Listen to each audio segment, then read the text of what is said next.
दोस्तों आज मैं और आप ये समझने की कोशिश करेंगे कि जो बॉलीवुड बायकॉट ट्रेंड चल रहा है उससे बॉलीवुड पर क्या असर पड़ा है। बॉलीवुड वालों के बिहेवियर में कुछ नरमी आई है या बॉलीवुड वाले अभी भी हठ धर्मी पर अड़े हुए हैं और अभी भी फुल एरोगेंस के साथ बयान दे रहे हैं। लेकिन भाई साहब, अगर आपने अभी तक चैनल सब्सक्राइब नहीं किया तो कर लो और घंटी नहीं दबाई तो जरूर दबा दो। और देखो भाई, अगर आप वीडियो देखेंगे तो लाइक करना बिल्कुल मत भूलना। मुझे ऐसा लगता है कि बॉलीवुड वाले अभी भी पैसे के नशे में चूर हैं, अभी भी अपनी हठधर्मी पर अड़े हुए हैं। अभी भी ये लोग जनता को ट्रोलर कह रहे हैं। ये लोग कह रहे हैं कि जनता तो फिल्मों का बायकॉट कर ही नहीं रही है, ये तो कुछ ट्रोलर्स हैं जो बायकॉट कर रहे हैं। और ये बात मैं पहले भी अपने एक वीडियो में कह चुका हूं कि अगर भाई बायकॉट करने वाले सिर्फ ट्रोलर्स हैं तो इग्नोर कीजिए। आप उनको इग्नोर क्यों नहीं कर रहे हो? आप उनके बारे में बात क्यों कर रहे हो? आप उनको इग्नोर इसलिए नहीं कर पा रहे हो क्योंकि आपको पता है कि वही रियल जनता है, वही वो लोग हैं जो आपकी फिल्में देखते थे, वो ट्रोलर्स नहीं है। फरहान अख्तर ने बॉलीवुड का बचाव करते हुए कहा है कि भाई कोई बात नहीं है, अगर जनता हमारी फिल्मों का बायकॉट कर रही है तो करने दो। दुनिया बहुत बड़ी है, हिंदुस्तान तो उस दुनिया का एक छोटा सा हिस्सा है, तो हमें इंडिया के दर्शकों के बारे में सोचकर चिंता ही नहीं करनी चाहिए। हमें ऐसी फिल्में बनानी चाहिए जो पूरी दुनिया में देखी जाएं। फरहान भाई, ये मजाक बहुत बढ़िया था, कसम से जबरदस्त था भाईजान। भाई आपकी एक फिल्म आई थी कुछ दिनों पहले जिसका नाम था तूफान। भाई उस फिल्म को कुत्ता भी देखने नहीं गया था, ऐसी फिल्म थी। तो ऐसी फिल्में बना के आप वर्ल्ड के दर्शकों को दिखाओगे ना, कमाल की बात कही है भाईजान, आपने बिल्कुल सही कहा है भाई। फरहान अख्तर साहब, पहले तो मैं आपको यह बता दूं कि इज्जत घर से शुरू होती है। अगर आपकी इज्जत आपके घर पर ही नहीं है तो जाहिर सी बात है बाकी बाहर कहीं इज्जत हो ही नहीं सकती। तो जब आपकी इज्जत इंडिया में ही नहीं है, जब आपकी फिल्में इंडिया में ही नहीं देखी जा रही हैं, तो जाहिर सी बात है बाकी दुनिया आपकी फिल्में क्यों देखेगी। दूसरी बात, मुझे आप ये बताइए कि आपकी फिल्मों का बहिष्कार हो रहा है हिंदी बेल्ट में, आपकी फिल्मों का बहिष्कार साउथ में तो नहीं हो रहा है, तो आपकी फिल्में साउथ में क्यों नहीं चल रही है जबकि साउथ की फिल्में हिंदी बेल्ट में खूब धूम मचा रही हैं? भाई साहब वो तो जाने ही दो, आपकी बॉलीवुड फिल्में तो पंजाबी, मराठी, गुजराती, भोजपुरी फिल्मों का मुकाबला भी नहीं कर पा रही हैं, वहां भी आपकी फिल्में नहीं चल रही हैं। तो आप अंदाजा लगाइए कि आप कितनी खराब फिल्में बना रहे हैं। और ऐसी फिल्में बनाने के बाद आप ये कह रहे हैं कि आप ऐसी फिल्में बनाएंगे जो इंटरनेशनल दर्शकों को दिखाई जाएंगी।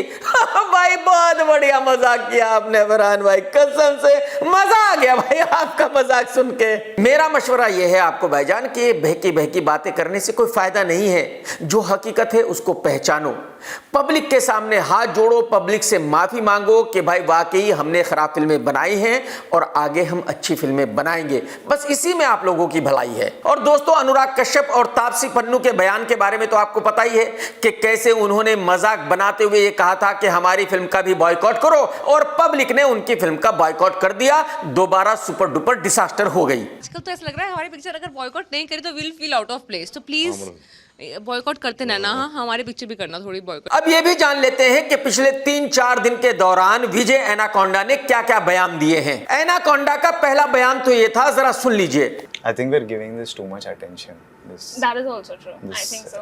विजय ने कहा था कि भाई जो ये ट्रोलर्स हैं, जो ये फिल्मों का बायकॉट कर रहे हैं, हम इनको फालतू में भाव दे रहे हैं, हमें इनके बारे में सोचना ही नहीं चाहिए, हमें इनके बारे में बात ही नहीं करनी चाहिए, बात ही खत्म, इनको बायकॉट करना है करने दो। उसी इंटरव्यू के दौरान एनाकोंडा ने यह भी कहा था कि भाई मैं तो फिल्में बनाऊंगा, जिसको थिएटर में देखनी है देखे, जो थिएटर में नहीं देखेगा वो फोन पे देखेगा या टीवी पे देखेगा, क्योंकि ये तो गारंटी है कि पब्लिक मेरी फिल्म देखे बिना तो रह नहीं सकती। हम तो पिक्चर बनाएंगे, जो देखना चाहते हैं वो देखेंगे, जो नहीं देखना चाहते हैं वो टीवी में या फोन में देखेंगे। अब हम कुछ मतलब आप अंदाजा लगाओ, इस आदमी ने पता नहीं कभी अपनी शक्ल शीशे में देखी है या नहीं देखी है, इसको ये यकीन है कि पब्लिक इसकी फिल्म देखे बिना जी नहीं सकती। इसके बाद एक इंटरव्यू के दौरान जब एक पत्रकार ने एनाकोंडा से पूछा कि क्या आपको डर लग रहा है कि आपकी फिल्म फ्लॉप हो सकती है, पब्लिक फिल्मों का बायकॉट कर रही है, तो एनाकोंडा ने कहा कि मैं क्यों डरूं, जब मैं बिल्कुल लुक्खा था, मेरे पास पैसे ही नहीं थे, तब भी मैं किसी से नहीं डरा, तो अब तो मेरे पास करोड़ों रुपए हैं, अब मैं क्यों डरूं। जिसको मेरी फिल्म का बायकॉट करना है करे, जिसको देखनी है देखे, मुझे डरने की बिल्कुल जरूरत नहीं है, मैं बिल्कुल नहीं डर रहा हूं। अंदर आग है, कौन रोकेंगे देख लेंगे। और कल एक इंटरव्यू के दौरान एक पत्रकार ने विजय एनाकोंडा से पूछा कि भाई साहब अगर आपकी फिल्म लाइगर फ्लॉप हो गई तो आपको कैसा लगेगा, और एनाकोंडा ने फुल एरोगेंस के साथ रिप्लाई किया और कहा कि भाई फिल्म फ्लॉप होती है तो हो जाए, ये तो छोटी सी चीज है यार, अगर फिल्म फ्लॉप हो जाएगी तो क्या हो जाएगा, मुझे कोई फर्क नहीं पड़ता ये फिल्म चले या फ्लॉप हो जाए। मैं आज भी यही कहता हूं कि मुझे पब्लिक से बिल्कुल डर नहीं लगता, जिसको मेरी फिल्म देखनी है वो देखे, जिसको नहीं देखनी है ना देखे। मेरी फिल्म कितनी बड़ी फ्लॉप होती है मुझे इससे कोई फर्क नहीं पड़ता, एक पैसे का भी रत्ती भर भी कोई फर्क नहीं पड़ता। इस बयान का मतलब क्या हुआ? इसका मतलब यह हुआ कि एनाकोंडा की नजरों में पब्लिक की कोई अहमियत नहीं है, कोई वैल्यू नहीं है। पब्लिक उनकी फिल्म देखेगी या नहीं देखेगी इससे उनको बिल्कुल कतई कोई फर्क नहीं पड़ता। फिल्म फ्लॉप होती है तो हो जाए, भाड़ में जाए। अब मैं यह समझने की कोशिश कर रहा हूं कि भाई विजय एनाकोंडा को इतना घमंड किस बात का है। एक्चुअली इसको घमंड इस बात का है कि करण जौहर ने इसको 35 करोड़ रुपए दिए हैं इस फिल्म के लिए, और विजय एनाकोंडा एक वक्त में लुक्खा था, उसके पास कुछ नहीं था, तो आज की तारीख में तो उसके पास 150-200 करोड़ रुपए है। तो जाहिर सी बात है अगर लाइगर फ्लॉप हो जाएगी तो हो जाने दे भाई, अगर नुकसान होगा तो करण जौहर का होगा, उसका तो कोई नुकसान नहीं होगा। और उसको इस बात की भी चिंता नहीं है कि भाई आगे उसको फिल्में नहीं मिलेंगी। उसको अच्छी तरह से पता है कि अगर यह फिल्म सुपर डुपर डिजास्टर भी हो जाएगी तब भी उसके पास बहुत सारे प्रोड्यूसर आएंगे उसको साइन करने के लिए, और वो निर्माता उसको 20-20, 25-25 करोड़ रुपए पर फिल्म जरूर देंगे। और बस सिर्फ यही एक वजह है जिसकी वजह से विजय एनाकोंडा इतने घमंड के साथ ये कह रहा है कि भाई फिल्म फ्लॉप होती है तो हो जाए, भाड़ में जाए, मुझे कोई फर्क नहीं पड़ता। तो अब उन निर्माताओं को फैसला करना है जो विजय एनाकोंडा को अपनी फिल्म में लेना चाहते हैं। उनको सोचना है कि भाई ऐसे आदमी को 20, 25, 30 करोड़ रुपए देने हैं क्या जिसको किसी फिल्म के फ्लॉप होने से कोई फर्क नहीं पड़ता, जो डंके की चोट पे ये कहता है कि भाई फिल्म फ्लॉप होती हो तो हो जाए, मुझे कोई फर्क नहीं पड़ता, मुझे मेरे पैसे मिल चुके हैं। अगर इन निर्माताओं को थोड़ी सी भी शर्म होगी तो कोई भी निर्माता आगे इस विजय एनाकोंडा को किसी भी फिल्म के लिए साइन कभी नहीं करेगा। यह तो आपको सभी को पता है कि अर्जुन कपूर ने भी पब्लिक को गालियां दी थी। अर्जुन कपूर ने भी यह कहा था कि अब बॉलीवुड वाले चुप नहीं बैठेंगे, अब इन लोगों को सबक सिखा कर रहेंगे जो बॉलीवुड फिल्मों का बायकॉट कर रहे हैं। आई थिंक हमने कहीं ना कहीं थोड़ी सी वो गलती कर दी कि हमने साइलेंस